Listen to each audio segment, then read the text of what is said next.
Hello and welcome to Sport Tonight. I'm Cecilia Omogwe, right here from our Lagos studios. Tonight on the show, we'll be talking about the Nigeria Premier League. Of course, match day 26 will get our attention on the show. And of course, NWFL, we are at the end of the first stanza of the league. And of course, the games going down to end that. We'll talk about that on the games going down on Wednesday. We'll talk about that on the show to end the first stanza of the Nigerian Women's Football League Premiership. Also, boxing will get our attention on the show tonight because the president of the World Boxing, he's in Nigeria on a visit, of course, to promote the sport, not just that, to help the growth of boxing in Nigeria. And of course, you know the saga concerning the IBA and the World Boxing, everything in all. So he's trying to clarify the whole situation. He's in Nigeria. You get to hear from him on the show tonight. Yes, Mikel Arteta has mentioned that he would rather die than lose the title to Liverpool. Hey, that's not okay. Let me put it in a particular way. The way he actually said that sentence, he says, over his dead body, for him to give up on chasing the title this season. Remember, Liverpool are 11 points clear at the top of the table. And of course, just at the weekend, they lost to West Ham. They could have won that and closed the gap, but they couldn't. Of course, on Sunday, Manchester City losing to Liverpool Friday at Etihad. So that shows that Liverpool are all but. The title is actually theirs to lose. Yes, so much on the show tonight. We'll also be taking a look at the UEFA Women's League that is currently going on across Europe. Yes, it's international break. It's international break for the women. You have in Europe, the UEFA Nations League is going on. And of course, in the US, the She Believe Cup, where you have Colombia, Japan, Australia, USA, they are in that. But Super Falcons, what's going on in Africa? Some teams like South Africa, Tanzania, they are in action, you know, playing different international friendlies. But Super Falcons are not busy. Well, just maybe next international break, they will be able to make use of that. Yes, so much to talk about on the show tonight. Flag football will also get our attention on the show tonight. And what are they doing? They're preparing to go to Los Angeles because the next Olympics, flag football will be making its debut. And only one slot for Africa, and Nigeria is doing everything possible to ensure they pick up that ticket. So the trials is on. They started from Abuja. They'll be coming to Lagos next week. And of course, 50 players will be selected, and the journey will start for them to build a team with men and women that will represent Nigeria at the next Olympics. Austin is ready to join in. Spotty greetings to you, Cecilia, and of course, everyone joining us on the show tonight. Action-packed world of sports. Yeah, I know, Cecilia, basketball followers in Nigeria, they are pumped up after the D Tigers qualified for the Afro-Basket Championship. I like that one particularly because players will get an opportunity to compete, but it doesn't put an end to the administration issues in the country. I see boxing on the menu. What's going on with the World Boxing President visiting Nigeria? What sort of strategic collaboration came out of that visit? You talked about flag football. A lot of people don't know much about it. We'll put some enlightenment out there as regards flag football. And of course, what's going on in the Premier League right here in England. Most Liverpool fans believe they can win the league title. Some are still cautious, saying, look, don't get complete.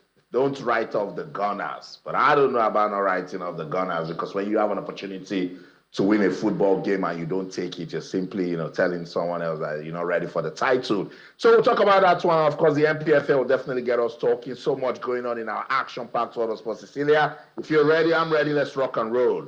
We're ready. And of course, Kehinde Idris is right here in the studio. And of course, he's ready for the show.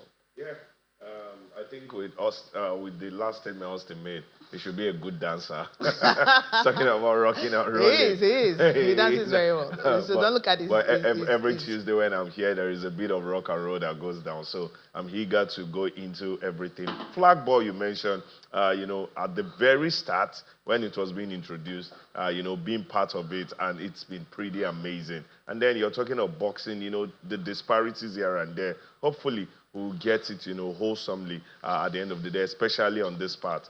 And then for Arteta.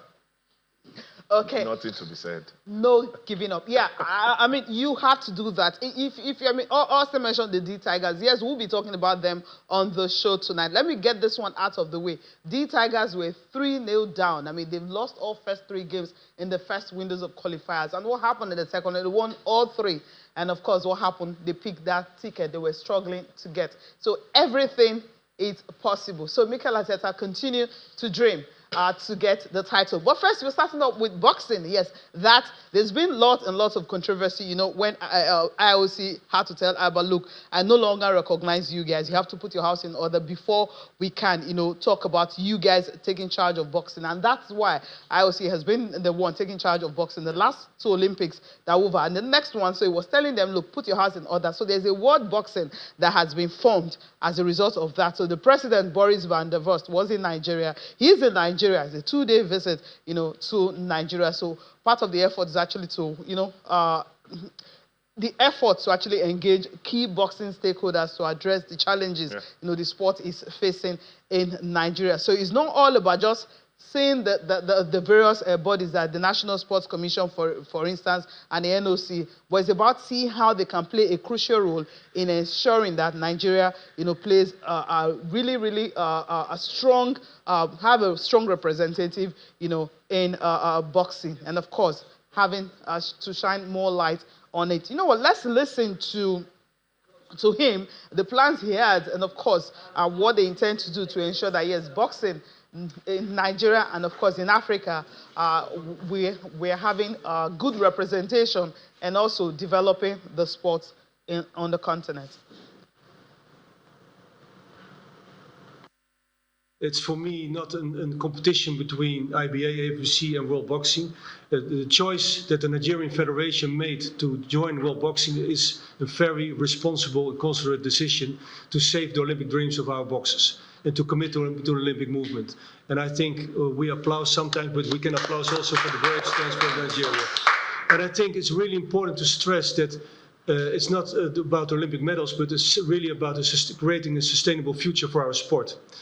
And for that, I'm also here to discuss how we can develop boxing, not only in Nigeria, but also in Africa. And I think Nigeria can have also a more leading position in this, for organizing an international training camp, courses for RNGs and coaches, but also having international competitions. And for me, it's really important that, of course, you can support with funding. But most of all, there need to be a real good proposal from the Federation with a budget and how they want to organize such events here in Nigeria or in Africa. And I'm waiting for these proposals. I'm discussing these proposals here when I'm here. And hopefully the Secretary General, Mr. Fash, the boxing leaders here in Nigeria, Mr. Adura, Mr. Femi, can assist with developing these kind of ideas, these kind of projects for Nigeria. And then we can speak about funding. Interesting. Have the proposal, have everything you can think about. The funding will definitely be there. Yeah. That's a key word coming from him there. He's not just here for Jamboree. He has a lot, you know, to do on the continent. Aside, you know, development, sustaining the sports and all of that, Van der Horst also went further to mention Nigeria, you know, hosting major boxing tournament. That is how they view Nigeria. See, if you check the history, at least from the 60s, 70s, thereabout, Nigeria was one of the key countries that produced boxers after boxers that were, you know, rocking the world at that period. So we're highly recognized, we're highly, you know, respected in the boxing world. Today, yes, you can say it's British, but it connects directly to Nigeria every now and then that it can. I'm talking of Joshua. There is Efe Ajagba. Recently, before Efe Ajagba, Anthony Joshua, we had the man from Akwa Ibom. I'm trying to remember his name now. Who held the belt for a little while, you know, before the Klitschko brothers came and took that belt away. That is where we put ourselves in the world of boxing. And that's why whenever there is boxing, you know, conversation, or even going into competitions, when another country representative sees a Nigerian boxer, there is this, okay, these are countries who've got roots when it comes to boxing. So I think what World Boxing, the president and the entire team is doing is go to key countries, and Nigeria is picked out to be one of those key countries, and we need to let that drive in.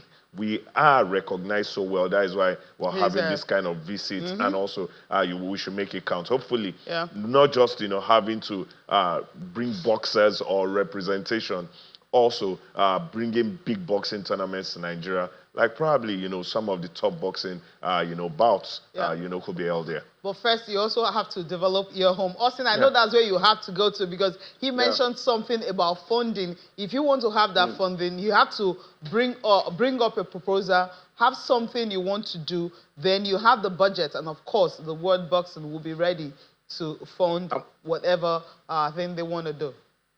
And Cecilia, with this little analysis that you've done, you've talked about project management in its first stage, and then having timelines that will take you into the second stage, and then going to execute, and then looking at your, deliverables again before you get to achieve those milestones. I think that's what we've not been doing with boxing, not just boxing, quite a number of sports in Nigeria. There is no deliberate planning in place, and that's what this World Boxing president is trying to say. He just told us to reflect. This is Nigeria first.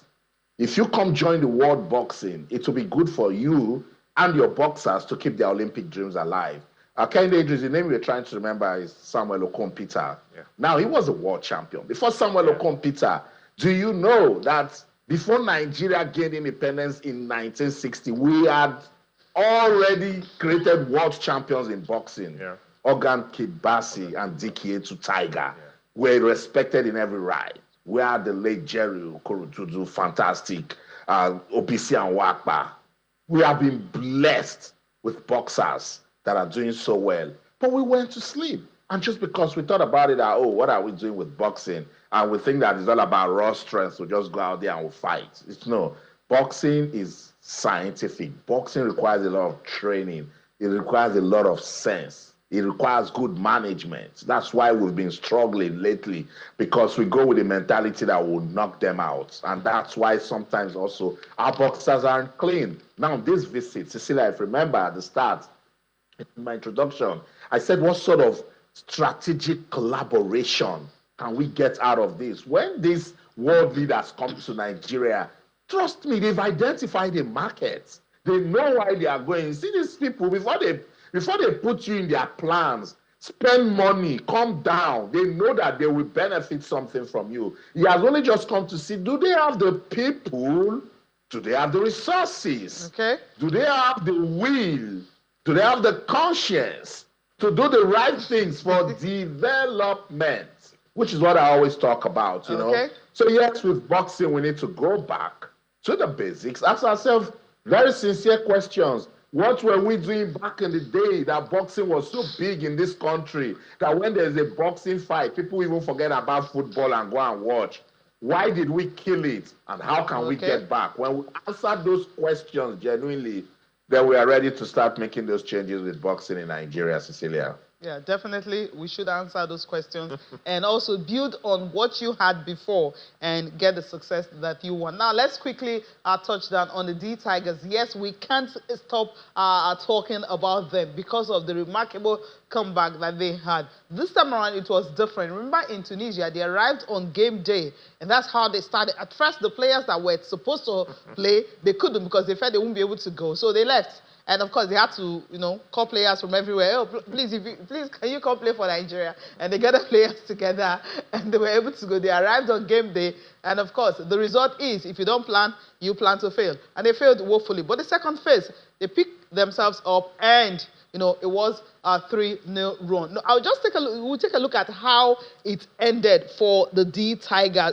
from being at the bottom of the group at that time. They ended up finishing a third, which was a remarkable one for all the teams. So now let's take a look at the FIBA AfroBasket qualifiers, how it ended in Group D. First of all, Libya, of course, they ended up finishing at top. It was Cape Verde when we started this window, but Libya, the host nation for this qualifiers, they ended up finishing at the top of the group because the points they were able to amass was 10. So it was 4-2 for them, After 6 games that they played, they won 4 and they lost 2. For Cape Verde, the first phase, they won all 3 games. They were at the top. But this particular phase, they lost all 3 games, including the last one, of course, to Nigeria. And this is how it ended for them. After 6 games that they played, it was 3 wins, 3 losses on 9 points. Same with Nigeria. And of course, this was how the D Tigers finished after going 0-3. Now it was 3-0, 6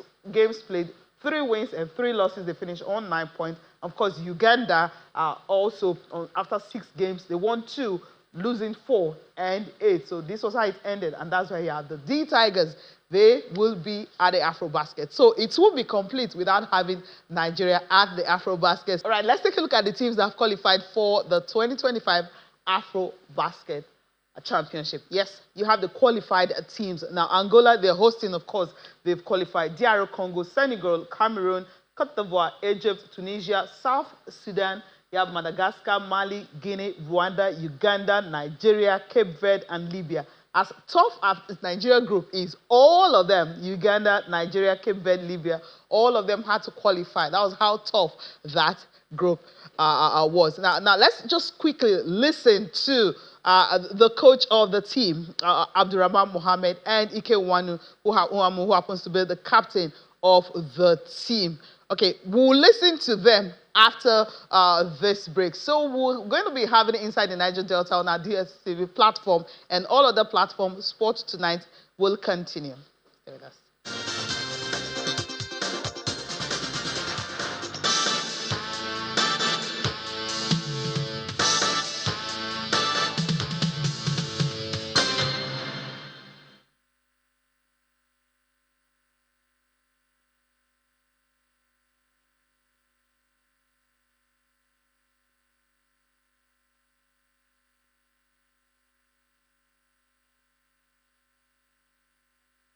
I think before we came here, everybody had the one goal in mind. And if everybody has one goal in mind, then you have more energy towards that goal. And I think that after that third quarter against Uganda, and that's where we really found ourselves. You know, we were able to do something special. I knew we would qualify because I know what type of players we have, I know what type of staff we have, and I know what type of preparation. And I didn't want to live with that disappointment. So, you know, I would have been very embarrassed, as we should be, because of our basketball history. The motivation was, you know, qualifying and getting to where we're supposed to be. Since I've been with the national team, we've been at the top of Africa. I've only lost, me personally, I've only lost 2 games since I've been with the national team, in both of those, well, 2 games against African teams, and both of those games were in that 2017 AfroBasket. So I wanted us to get back to that level of the play. It's not really magic.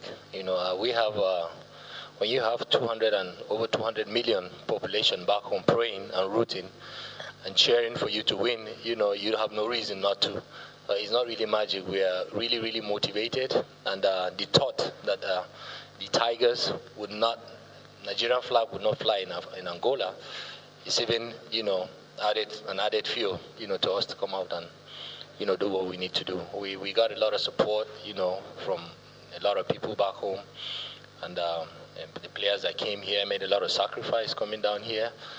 That is just to tell you how much, you know, we want to make it to Angola.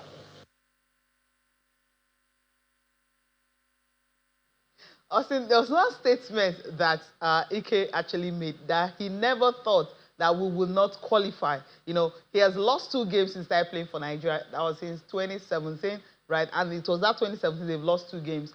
And after that, they haven't lost. It wasn't part of the guys who played. As I mentioned earlier, they were like united everywhere. Come and play, and then come together. And then the rush was there. And then they went on to play. But there's something he mentioned that he said it never crossed his mind that they would not qualify. So it means AfroBasket is not complete without Nigeria. I can say that over and over again. Well, it's good. It believes in himself and his teammates, but it's tough not to think about it if you check the way they started the qualifiers, and they needed to get pumped up, they needed to operate with that level of optimism. They needed to show workings. They needed to show that, look, we are Nigeria. We are respected with basketball in Africa. We cannot be losing to Libya. No disrespect to Cape Verde. We cannot be, letting teams ridicule us. We understand that administration is a big part of the problem, but these guys, they've got a name, they've got a quality, they've got more experience than some of these other players. And it's just a clear testament that we're not building. I mean, we'll get worried with Nigeria, Libya in football and get worried with Nigeria, Libya in basketball again. Cecilia and Ken Idris. I'm tired. Like, we'll get worried with Nigeria, Cape Verde in football and do the same thing in basketball. Because it just goes to tell you that these guys are looking at Nigeria and they're saying, if these people are not ready, let's jump into it. Let's fill in the gap. Let's ridicule them. Let's make them look ordinary. And that was what happened with the first round of the qualifiers. First phase, for Ike and his teammates, it was a rude awakening for them. They were like, oh, what's going on? We're about to miss out of the AfroBasket. For over 30 years, we've been competing, and Nigeria won't be there, It's already painful that we go there and we don't win. The last time, it was a disgraceful outing when we crashed out in a state that we're not associated with. And now we will not qualify. You see what I'm saying, Cecilia? When Ikewamu sound the way he did, administrators will think that all is well. No, it's not. There's a big problem. If you look at that tape, you can tell clearly that there's a big problem. The problem is still there. These qualifiers only identified a bit of it, so there's still so much work to be done. But I cannot blame Ike as a player. He needed that assurance. He needed that pump, to get into the court and do something. And that's what he took to the court with his teammates. And congratulations to Nigeria for qualifying. That's in Niger spirit, right? It's always there. It's always common, right? That's what you have to draw from, that extra strength for you to actually pull out from wherever you are. It's Niger spirit, don't tire. You don't tire. Sisi, it's like also male football World Cup. You'll hear Nigerians say the World Cup is not complete without Nigeria. World Cup started in 1930. Nigeria qualified for the first time in 1994. That's different. We're talking about AfroBasket. This AfroBasket is Africa, so it's Angola different. has 11 titles. We know. Egypt and Senegal has 5 titles. We know. The D Tigers have 1. And so many times it will sound like we're bigger than these teams. But we always qualify. We don't struggle to qualify. It's not about qualifying. It's okay. painful. Now, this is my pain. Okay. The players who spoke, the coach who also spoke, Mohammed, and also other coaches we've had. You see these two stakeholders, players and coaches, they've always put in the shifts. Whether you come with foreign coaches, local coaches, they've always put in. See, some of these foreign guys have shown more than enough patriotism in participating for our national team, the D Tigers, or even the D Tigress. The kind of things they have to go through to be here and all of that, the shenanigans that happens, the doubts with plans, and they still would find a way. That is why those 3 first games went the way they did. And then you go to the tournament, you see teams. That when you go out there, these guys are not better than you in any way. But you see, this is one thing we say about sports. 70% of the results you get on match day, whether it's in the ring, in the court, on the field, in whichever ground that the sporting activity has to be held, 70% of that result had happened before those games. When you come onto the pitch, 30% is what you see. That is why you see people talk about technicality. If you don't understand the technicality, the way to prepare for tournaments, the way to prepare your players, the way to set up, the way to discover talent, the way to get the players who will be there to represent you. These are marquee things. These are key things for you to be champion or for you to compete favorably. And these guys understand this. The only people who don't are the people who fight, and they will tell you that they love the sport. That is why they are fighting for it. I'm talking of the administrators. So whenever I come here and I mention the administrator, because it's painful that we have some part of the stakeholders who need to make things happen, like the coaches and the player who put in more than enough. And you sit in your cozy offices, comfort, and All then right. you help them not to They achieve will- as they, much. they will change. Afrobasket starts August. Yeah. August 12th, run up until August 24th. Yeah. What will happen? We should start thinking of it now, I know. not to start in July Yeah. or even in August. Yeah, the new National Sports Commission, they are also doing everything The possible new to National ensure. Sports Commission. Yeah, Okay. everything possible to ensure, Another one we will no start. longer, have to wait till the dying moment to travel And for by the way, tournament. 2015. And that's why this was actually 2015 successful. that won one is long enough. Maybe we'll have to rest It's it. long overdue. We'll rest it and then let's talk about flag football. Yes, this is interesting when you're looking at some federations know how to plan so early, and that's what a Nigerian American Football Association, NAFA, that's what they are trying to do, because flag football will be in Los Angeles, the next Olympics in 2028. Since they will be in at that Olympics, so they're having trials across the country. In the northern zone, teams all across the north players around the northern part of Nigeria had to gather in Abuja. 50 players, will be selected in all. And of course, they'll be coming to Lagos next week. They will also have that selection. At the end of the day, they want to build a team for the country. So let's take a listen to the guys in charge of this, the sporting director of Nigeria Flag Football team, Lawrence Onjaide, and the vice president, Sheye Obatulu, talking about the plans for Los Angeles and why they will have to start early, because you have just one slot for Africa. We're currently looking to select the best talents in the country. We're running several camps, Lagos and Abuja. This is the first one. We're running trial for both males and female, and we're looking at a situation where eventually we would have the national team ready for American football, flag American football for Nigeria, both male and female national team. The experience has been very, very challenging, but rewarding. As you can see, just in Abuja, we have over 50 potential athletes that are trying out, inclusive of a significant amount of females. And the idea and the hope is that once we complete the Lagos camp, we would have potentially the best candidates that can represent us in the Olympics. Because our aim going to the Olympics is to be able to show the world we're ready for American football, we're ready for a flag, and that Nigeria can actually set up within a short period of time and bring out and perform significantly well.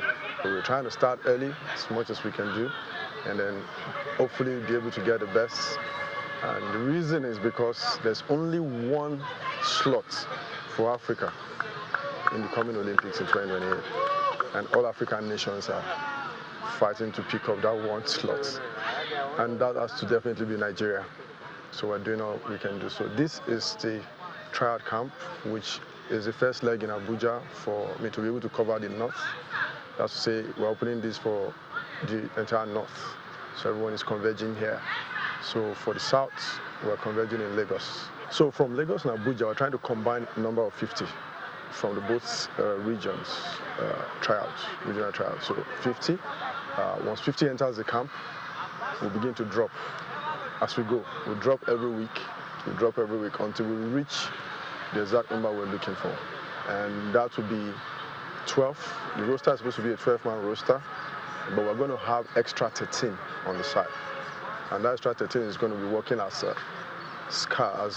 what you call the practice squad for the national team. It will interest you to know that Nigeria has the biggest league of flag football in the whole of Africa. But like you said, you just made a statement now that this is not big, not like everybody knows. But well, it's good to also understand that, make people know now that in the whole of Africa, Nigeria is leading in terms of flag football. So yeah, it's high time people begin to know that this sport is taking the stage. Taking the stage in Nigeria. I mean, Austin, I know these are some of the things you just want to hear. Preparations start in earnest. This is 2025, yes, 2025. You see, you have 2026, 2027, and of course, before the Olympics. But preparations is always key in anything you want to do. So they're forming a team. Is it really, really too late, or is it still early to actually form a team? You play qualifiers and then you get to pick a ticket for the Olympics? You know, it's a lot of work. Well, shout out to Lawrence Ojaide and his team. You know, I see their vision. I feel their hard work. You could see the efforts that they are putting into, you know, flag football in Nigeria. Yeah, but look, I know Nigeria. I know our sports administrators. Even if they qualify for the Olympics, Cecilia, you start hearing things that like, oh, are we going to win medals? It's too Oh, early. are we going to this? You know, you don't just tick the boxes that it's for development. First thing first, I even blame Lawrence and his team. You have a league that is admirable, that is respected in Africa. How many people know about it? How much media campaign have you done to put it out there? I'm sure there are people in Nigeria who are just hearing about flag No, no, football for the first time on this no, show. There are no. people who don't even know about the dynamics of the sport or how it's played or the rules that governs it. But because Nigeria is so blessed with talent, with people, with the population, with markets, there's so much we can do. And that's why I want to, you know, encourage these guys to do what they're doing. I remember when we did it with the bobsled team, everyone, oh, we do bobsled. We made record. We went to the, you know, to the Winter Olympics, and it was such a beautiful story all over the world. You know, the story of curling also. The Tijani Cole family. Whoa, curling. Who knows Nigeria with curling? And we did what we did with curling, despite little support from, you know, the sports ministry and the federal government. So with flag football, I wish them all the best. First, you know, doing trials, you know, requires so much. And then there's that long road to the qualifiers, as you mentioned, and then the Olympics proper. I think they should do so much more in terms of putting the sport out there, getting proper following, if possible, get some sponsorship.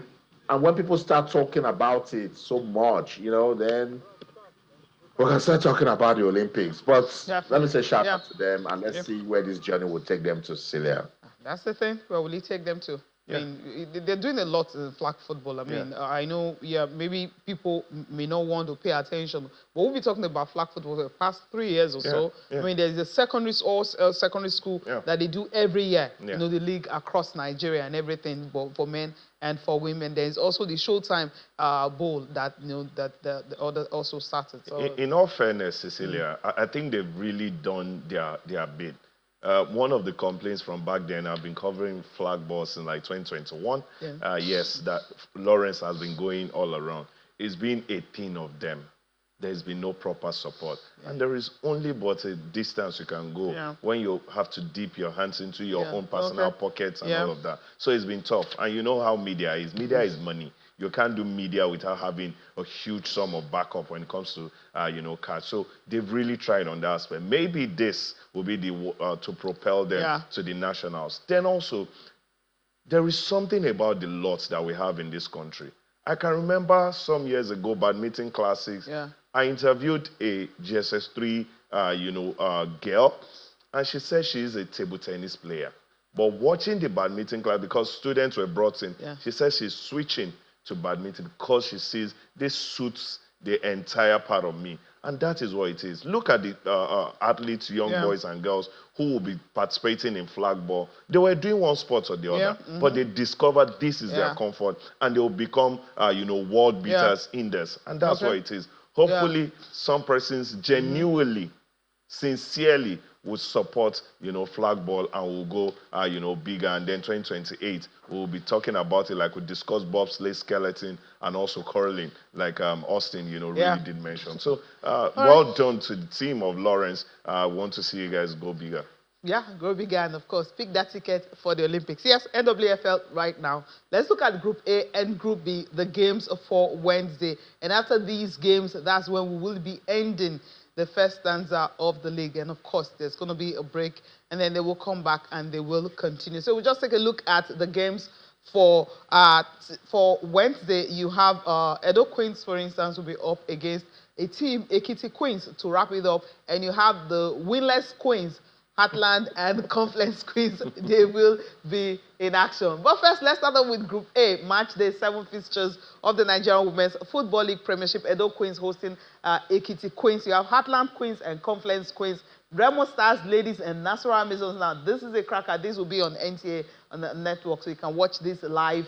Danas ladies in Lagos will be hosting Abia Angels. Now, let's switch over to Group B, the games that you have. Rivers Angels welcoming Adamawa Queens, Niger Rattles and Benue Queens will be in action. FC Robo Queens welcoming Bayelsa Queens, who is topping the group. And of course, Delta Queens and Ibom Angels. That concludes it for match day 7 of Nigerian Women's Football League Premiership. So wherever you are across Nigeria, so just try as much as possible to go see some of these games. So we'll come back on Thursday and give you a comprehensive review of all the games that went down. But my pick is definitely, well, that big one, which is, which one? You know, Remo Stars ladies and Nasarawa Queens. So those are Nasarawa Amazons. Now, we have the teams that won their state president Federation Cup. You remember NFF gave them deadline that all states across the country have to present a champion so they can start bidding up for the President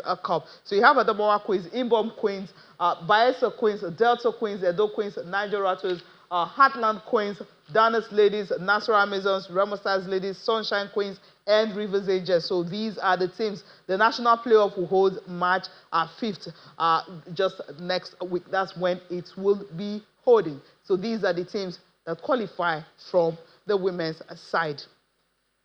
Okay, MPFL now, quickly, because we're running out of time. MPFL Nigeria Premier Football League, the fixtures for Wednesday's game, Eimba and Shooting Stars. Shooting Stars, well, they've been winless in their last 3 games. Not looking good for them. That's why Remo Stars are 10 points clear at the top of the table. Rangers International and Sunshine Stars. You have Kwara United and Abia Warriors. Nasarawa United and Remo Stars will be in action. Let's take a look at other games also for Wednesday. Plateau United and Bayelsa United, Heartland and Economy Warriors. You have Lobby Stars and Niger Tornadoes, Kano Pillars and Aqua United. So these are the games for you. Rivers United will be hosting Katsina United and Ben Insurance welcoming Ikorodu City. This will definitely be a tough one. So Austin, which of these games is getting your attention? It's definitely aimed at Shooting Stars. That's a big game, you know.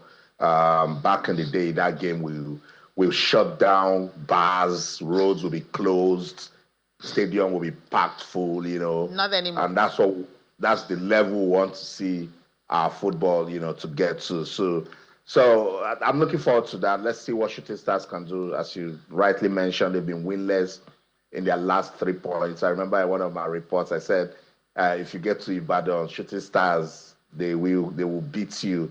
But these days they share the points, you know. So let's see what they can do against them. But for every other team, maybe Rangers. Rangers needs to show some right. You know, relevance on that league table. I would like to see what Abia Warriors can do. They're in the top 4 now.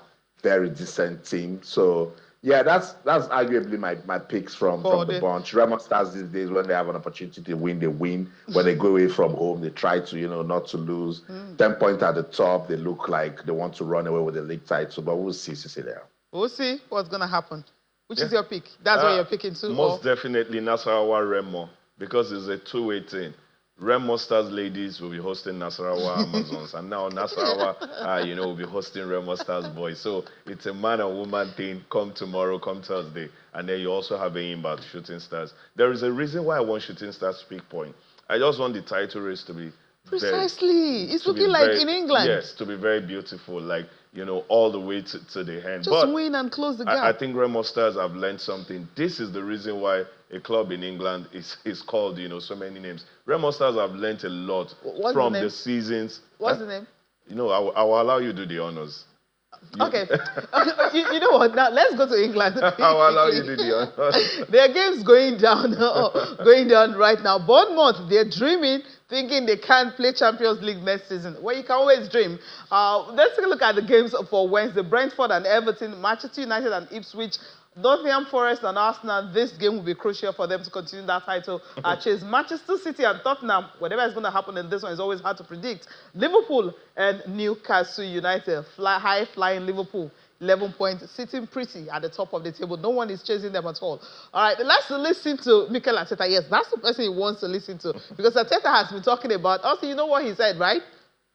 So, you know what, let's listen to him.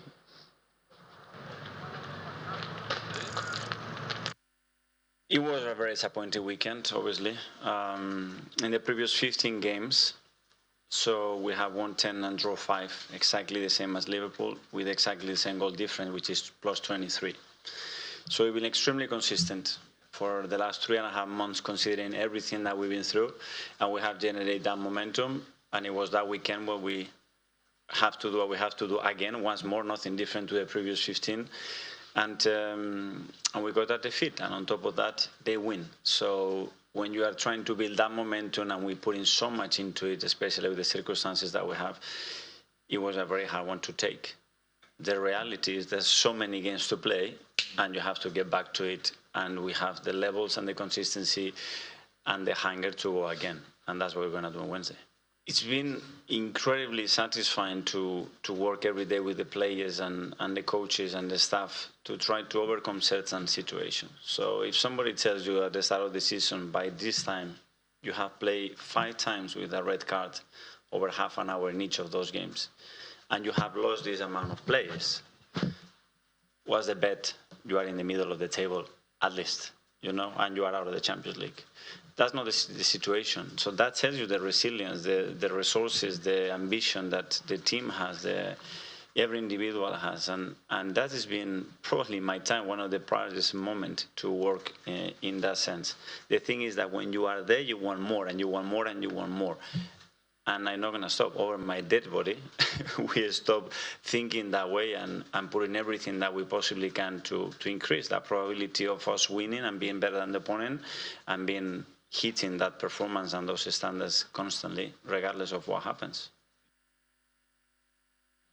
Thou shalt not give up. Yeah, Austin? You fight till the end, till the very end. I don't know what is fighting. I think Mikel Arteta. You want him to give up? Do you want him to actually give up? Oh no, but I mean, talk is cheap, Cecilia. Action. Show workings, particularly when you have opportunities, yes. When you have chances, you take them. Liverpool have dropped points severally for Arsenal to lock up this gap, do something. You're not doing it. You didn't consolidate during the January transfer market. You sold Eddie Nketiah at the time that you know that you really need a striker. Okay. You didn't do anything about it, and then you're not coming here to talk about this and that. Talk is cheap. Let's see live games going on in the Premier League. Brighton 1, Bournemouth 0. If Brighton wins this game, they get tied on 43 points with Bournemouth, and that makes that race very interesting. Crystal Palace 1, Aston Villa 1. Fulham, they have the lead at Wolverhampton Wanderers. It's 2-1 in favor of Fulham. Sessegnon with a quick goal in the first minute, Cecilia. He gave Fulham the lead, so they are up 2-1. Chelsea 1, Southampton 0. Very, very important that Chelsea wins this one, because if they don't, they might just drop out of that top 4, and then the worries will be heightened. That's the show. In London, I'm Austin Okonakwan. In everything you do, remember, keep talking sports. Bye for now. Yeah, you were smiling when we were listening to Arteta. Yeah, there's nothing more to be said. You runner-up twice. That means you learned nothing in 2 seasons that you're runner-up to probably the most perfect team at then. That team dropped, and then another team comes up, and you're still second best. It's just pathetic story for us now, every season in and out. So there's nothing to be said. Okay, why do I have 2 guys who is not even supporting Arteta? Well, thank you so much for coming on the show tonight. It's good to be here. Hopefully, I will do this again. All right, we're going to be closing with the UEFA Nations League. Yes, Spain and England will be in action on Wednesdays. It will be the first time they will be meeting after the 2023 FIFA Women's World Cup, where Spain won the title. So Spain, of course, after the whole trouble of Rubiales solved, but then England are looking forward to actually pick up their first 3 points. The first game they played against Portugal ended at 1-1. Spain beating Belgium by 3-2. So in the League A Group 3, Spain are leading. So we'll leave you with what England coach Serena Wigman had to say concerning the game, and also Rosso. Remember Alexia Rosso also talking about the Spanish team, how resilient they are despite all the trouble going on. Thank you so much for watching. I'm Cecilia Bogbe. Have a good night's rest. We have evolved. I think you can't even relate to like the Euros and the World Cup as much anymore. There's so many new players coming in. The game has evolved too. So not only us, we're trying to adapt, but also the opponents have changed with the Nations League coming up too. Different matches, much higher level. That's what we want, and we're still, of course, developing, adapting, and trying to improve every single game. But I think when you play Germany, USA, that's a big games too. I think there are many big games at the moment because it's that everyone's improving so quickly and to the next level. So it's an exciting game tomorrow again, and we're looking forward to it. First of all, that it's a very good team. That Spain has just a very good team, but it also says that they show resilience. And they're so brave. And again, we're talking about it again today. I think we have to keep talking about it. I would almost say, unfortunately, and we have to keep telling the world that we stand in solidarity with them. And hopefully it will make change. We stood in solidarity with them since the moment that it began. And it's really a shame that they've had to have gone through this. But yeah, we hope that it makes change going further forward. And I think you spoke on it before. It's a testament to the players to be so brave to speak out, but also to still be performing at the level that they are. And I've got teammates that have been through it and they've acted with so much class.